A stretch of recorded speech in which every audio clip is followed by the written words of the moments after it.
रहते थे नंदगांव में, और वो बाबा नित्य मधुकरी पाते थे। मधुकरी मतलब ब्रजवासियों के यहाँ से मांग के लाते थे मधुकरी प्रसाद, और उसको बैठ करके जीमते थे।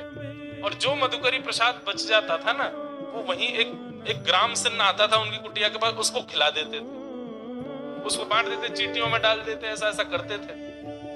एक बार उन बाबा को कहीं किसी अन्य स्थान पर 1-2 दिन के लिए जाना हुआ, और 2 दिन के लिए बाबा चले गए।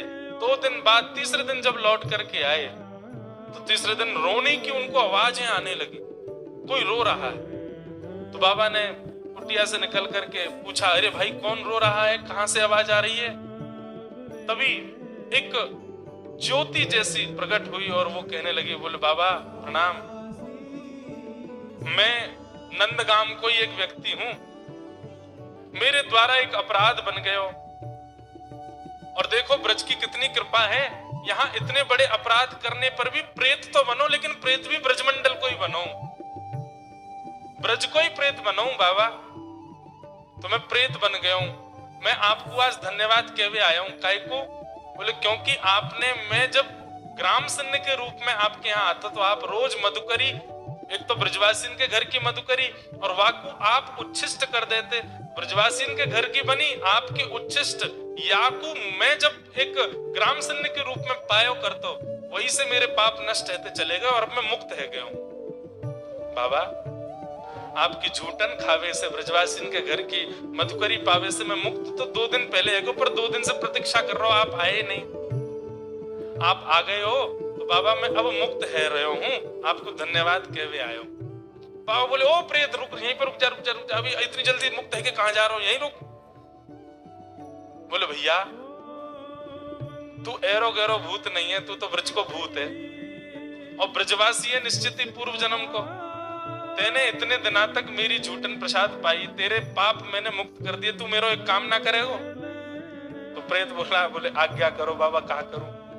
बोले ये बता दे नंद नंदन कहां मिलेगा, श्री कृष्ण कहां मिलेगा? प्रेत से कहने लगे, श्री कृष्ण कहां मिलेंगे बताओ। मुझे लगता है बंधुओं, इन सब कथाओं को कहते हुए हम अगर प्रेत की चर्चा सुन के भी भयभीत हो रहे हैं ना, तो समझो अभी भक्ति कम है हमारे भीतर। प्रेत में भी गुण देखे, वो वैष्णव का स्वरूप होता है, हम कहां हैं अभी वैष्णव? वो प्रेत से कह रहे हैं कि अरे प्रेत तू देख मुक्त है गया, मेरी झूठन खा के तेरो तो मैंने मुक्त कर दिया, अब तू मेरो काम कर। बोले कहा, मुझे बता दे नंद नंदन कहां मिलेगा?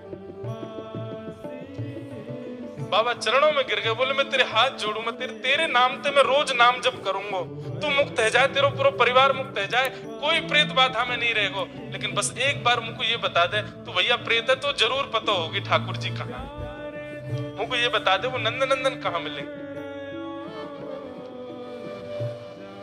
प्रेत आनंद में भर गया, बोले बाबा बताऊं कहाँ है? बोले बताओ।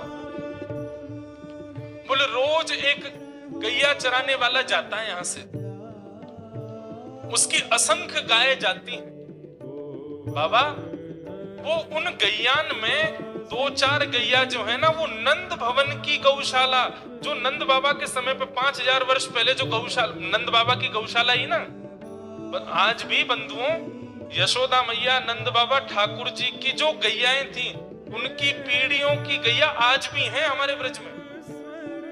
आज भी नाथ द्वार श्रीनाथ जी की उसमें गौशाला में तो आज भी 1-2 गैया हैं। ठाकुर जी के समय की गैयाओं के वंश, मतलब 5000 वर्ष बीत गए, उनका वंश अभी भी चल रहा है।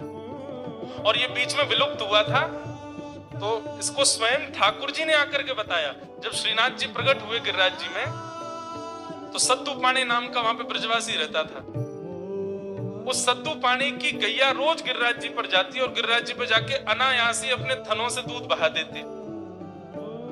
जब सत्तू पाणी ने देखा गैया का दूध कहां निकल जाता, कौन चोरी करता, पीछे जाके देखा तो वो दूध एक पर्वत खंड गिरिराज जी में एक गड्ढे में जाकर के गैया अपने आप छोड़ देती। जब जाकर के देखा तो वहां पाए श्रीनाथ जी की भुजा दिखी, और कुछ दिन बाद जब पूरा विग्रह निकला तो पूरे श्रीनाथ जी वहां से बाहर आए, तो सद्दू पांडे को आज्ञा करते हुए भगवान कहते हैं, बोले मैं या गैया को दूध या मारे पीऊं, क्योंकि जे गैया मेरी यशोदा मैया और नंद बाबा की प्रिय गैया की ही वंश की है, ये तेरी गैया ना है, जी मेरी गैया है, या को दूध में या मारे पीऊं।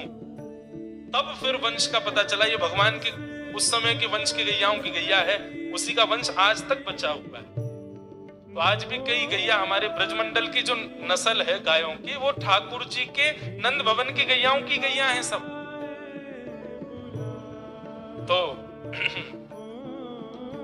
प्रेत ने बताया, बोले कि बाबा एक ग्वारिया गैया चरा तो भयो जावे, और वाकी गैयान में एक गैया ठाकुर जी के गैयान के वंश की वंशधर है, उन्हीं की वंशज है, और वा को दूध पीवे के काजे शाम के समय वह गैयान के झुंड में नन्हे से बालक को रूप धारण करके ठाकुर जी रोज आमे, और गैया चलती रहे, ठाकुर जी नीचे लटक के वह को दूध पी ले में, और पी के सोई भाग जाए माते।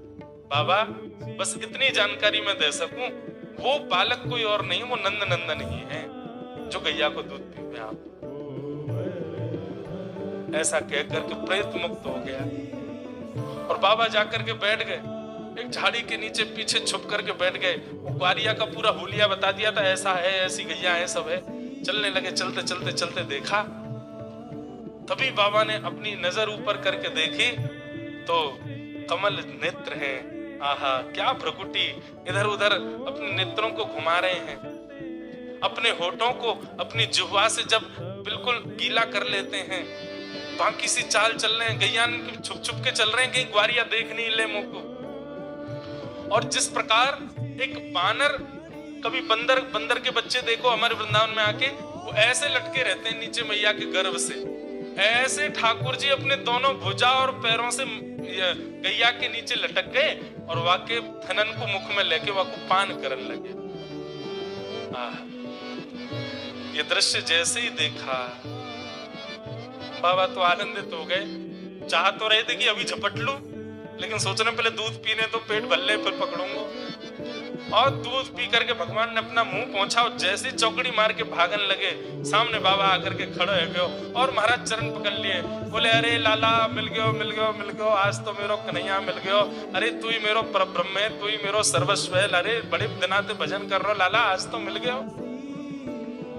अब ठाकुर जी रो में, अरे दारी के बाबा मेरो पाम छोड़, मेरी मैया इंतजार कर रही है, प्रतीक्षा कर रही है, बहुत मारेगी, अब आपको पता चल गई मैं इतने विलंब गया हूं तो बहुत डांटेगी।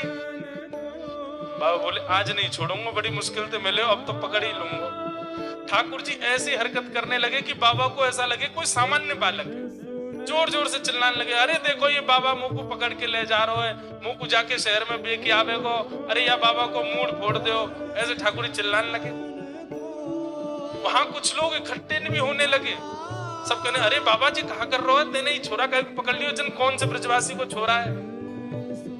बोले अरे तुम ना जानो कोई ब्रजवासी को छोरा ना है, ये तो मेरा प्राण धन है, याकू ना छोड़ूंगा, याकू तुम्हें ले जाऊंगा। इतने में ही ठाकुर जी जब समझ गए कि अब ये भाव इनका निर्मित हो चुका, ये पूर्ण रूपेण मेरे हो चुके, वो छोड़ेंगे नहीं, तुरंत ठाकुर जी ने उनके सिर पर वरद हस्त फेरा, और फेर करके उनको अपने मधुर स्वरूप का दर्शन करा करके उनको हृदयांगित करके और बाबा को अपने संग ही गोलोक धाम को लेकर के चले।